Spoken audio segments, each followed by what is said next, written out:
Here's a quick video on IV. So the reasons why we might use an IV in the maternity is Venofer. So we might be prescribing Venofer or having the doctor prescribe Venofer in second or third trimester if a woman is iron deficient anemic.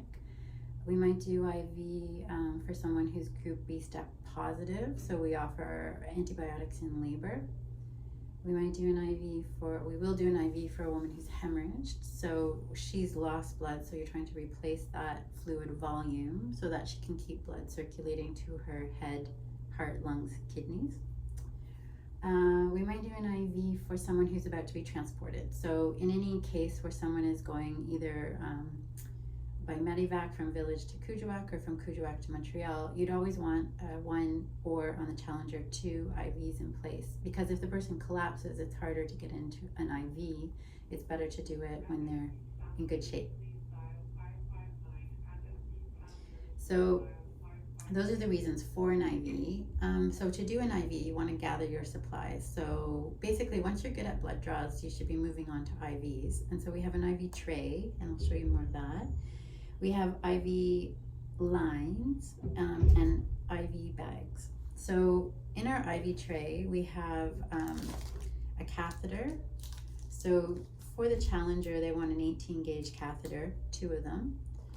But if you're just doing an IV for Venofer or Group B strep, for example, it's not around issue of hemorrhage or blood volume replacement. You can put in a 20 gauge, so that's a pink. And 18 is a green. So say I'm going to put in a green. So I'm going to grab my catheter. I'm going to grab, so let's see systematically. I have an alcohol swab. I have some gauze. I have my tourniquet. We're starting to use these new tourniquets that got stuck.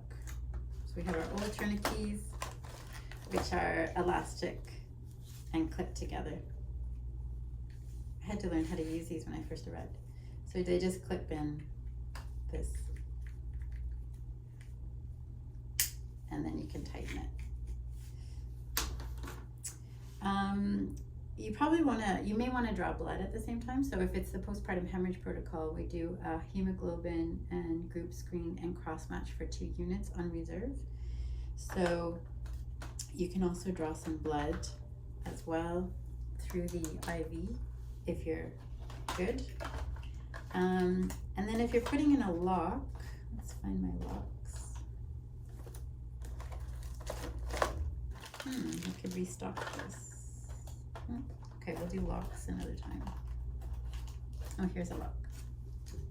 So a lock is, I'll show when I open it. It's what I'm gonna do is, once I put in the IV, I can take some blood from there and then disconnect it. And then I could put in a lock and add just some normal saline. So now she has like a little button on her arm that it's easy to attach IV fluids to through the line.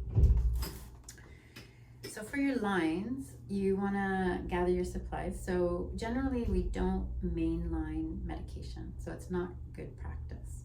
You wanna have in your main line, or your primary line, that's gonna run the main line of the IV, is you just want normal saline.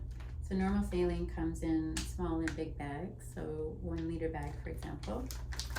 And then your medication, you'd usually put in a secondary line. So a secondary line attaches to one of the ports or knobs on the primary line, and you can run medication through there.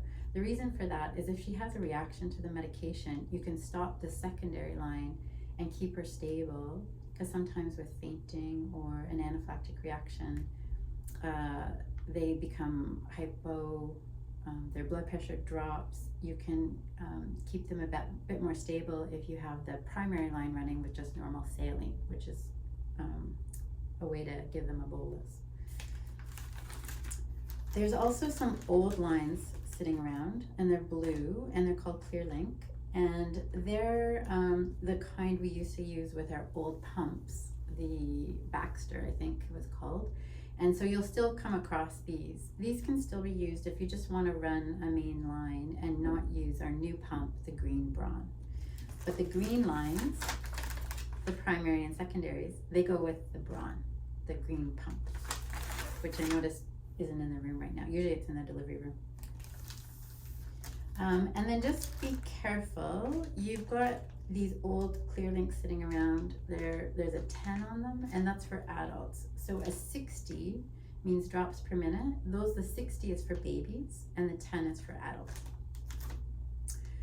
There's a lot of discussion in the literature about which fluids to use. So normal saline is what we have in here in the delivery. There's also discussion like Ringer's lactate is superior for a hemorrhage or trauma case. We should give D5, like some sugar water, D5, 5% sugar in the case of someone who can't eat or drink. Basically, like, let a physician decide of those. All the research shows that normal saline in hemorrhage performs as good as Ringer's lactate, and we only really need that. For someone who is in labor, there's no reason to give them 5% glucose because they can eat. So they're eating juice and toast while they're in labor, so that's fine. Okay, so you want to play with all this equipment. So let's look at first putting in an IV. So what I'm going to do is I'm going to inspect your veins, and so it's really a good idea to, find the best vein. If they don't have great veins, you can start at their hand and work up. So if you start here and you blow that vein, if you move downwards, you might get liquid infiltrating into because you've already gone through a vein here. So often you'd start at the bottom and work up. If it's an emergency, just go for the one in the middle of the elbow. It's a pain to have that one there when she's kind of, walking around or moving, because she'll keep bending it. But in an emergency, it's a quick and easy one to get in. My favorite is the one on the wrist. So it's the one kind of, if you're, I guess, drawing a line, I don't know the names of my veins, but if you draw a line down from your wrist, it kind of runs between your thumb and your finger. And so that one I like because you just sort of bend the wrist to the side. So here, so you just bend the wrist down and it kind of sticks out. If she doesn't have great veins, you can also get a heated cloth and just wrap it around her wrist for, a few minutes. And that'll kind of make things kind of, we think, puff out a bit, and it's easier to find the vein. Sometimes you're going blind, like you can't see the blue of the vein, you palpate, you're just feeling it bounce back. That's also a good one. If there's ones that are kind of look like there's, because there's vessels that run away from the heart that point downwards, and so sometimes if you think there's a little knob there, it could be kind of like a vessel. It's these little doorways in the veins, and so if you start the IV below the doorway, you have to push through the doorway. So that kind of isn't great. It's nice to find a nice straight, with no knobs sticking out, a nice straight vein in order to slide the catheter in. So if you haven't had an IV before, I'll show you the ones that we have here. There's two kinds floating around, but this is the most common one, Insight. But there's another one floating around that doesn't have a button on it. So the Insight catheter, you can open it, and it's covered with a thin plastic tubing. So the needle is inside and the plastic tubing is on the outside. So the idea is you're leading with the needle, and as soon as you get some blood flash back in here, you stop, brace yourself, go like a millimeter more, and then slide the catheter into the vein and withdraw the needle. Once you withdraw the needle, the Insight has a button that will retract the needle into this thing so nobody gets poked. So then the woman has inside her this flexible catheter inside her vein. Explain that to the woman. A lot of people think they have a needle in their arm that's sitting there like ready to go sideways and poke them. So just explain that that's flexible, and that's what's staying inside her. So now with this, now this is in her, so it's, say, on her wrist. Let's see here. Say it's in her wrist. You can draw blood using the Vacutainer holder and a blue lid, one. So that comes off. And through the catheter, you can insert this here. You can see, like, play around with this, but you can see that there's something that kind of pushes in. And so that means the blood usually doesn't flow out when you remove this. It only will flow in when you push that down. And then you can draw blood from the catheter. Remove that tube. Now you've got your tube done. You can remove this. Oops, this should stay attached. Remove that. And you've already opened your supplies. And this is the IV lock. So remove the little blue button there.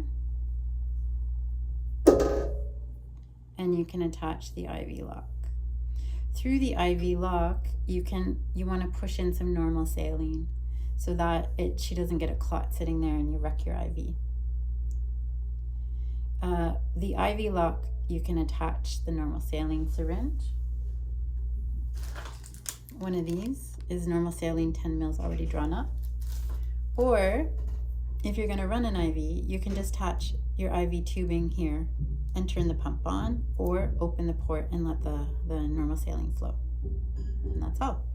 To take it out, to secure it,